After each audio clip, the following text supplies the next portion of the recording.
My name is Doug Bandow. I work with the Cato Institute in Washington. I've been in politics with the Reagan administration many years ago, and I write for a variety of publications, mostly on foreign policy, with a very heavy emphasis on East Asia, meaning China, Korea, Japan, and countries nearby. In the United States in the 1800s was a very aggressive country.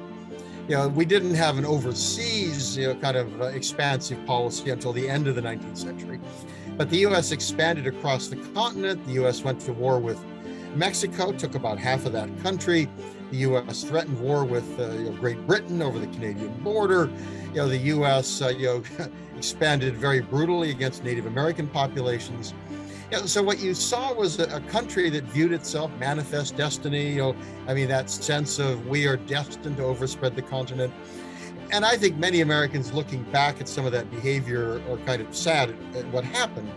And I think in many ways, some of what we see in China today is that sense of a country that's come into its own. Now, I think you can still criticize behavior that today we recognize is not good behavior. It does strike me that it might be useful to take at least a little of the sanctimony away, that to recognize the U.S. has been there, we understand what happened, that we can call China on it, but we might want to use a different tone. It makes a lot of sense to recognize some of this is natural to a growing nation.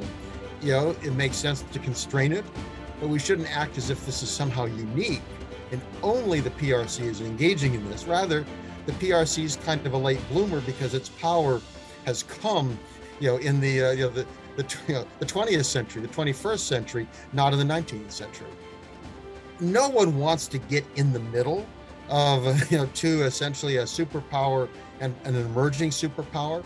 No one wants to get in the middle of a struggle, which is over economics, politics, and geopolitics, military affairs.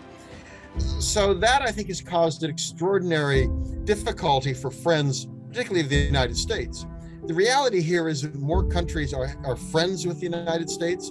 If you look at alliance relationships, you look at partnerships, part of that is the length of time the U.S. has been dominant. Part of that is simply kind of how the U.S. works with other countries and the connections. Europe and the U.S. have, a long time historical, traditional, ethnic, connections in ways, that China has been more on its own. There are Chinese people around the world, but you don't have quite that same sense of other countries kind of coming from China. But you find, Australia has taken a strong position criticizing the PRC, but it still wants to trade with the PRC. South Korea wants an alliance relationship with the United States, but it recognizes it has a very important economic relationship with China.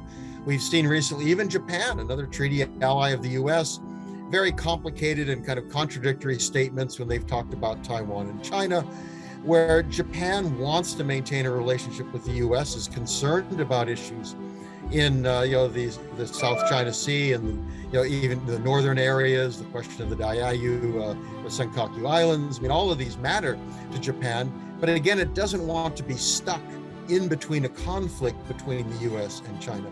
So both the U.S. and China need to take this into account, that trying to force other countries to make choices is not likely to turn out well for either country. Normal friends might resent it. You might push other countries towards the other party. So this is a problem. We see it in Europe, we see it in Asia, we see it throughout the third world.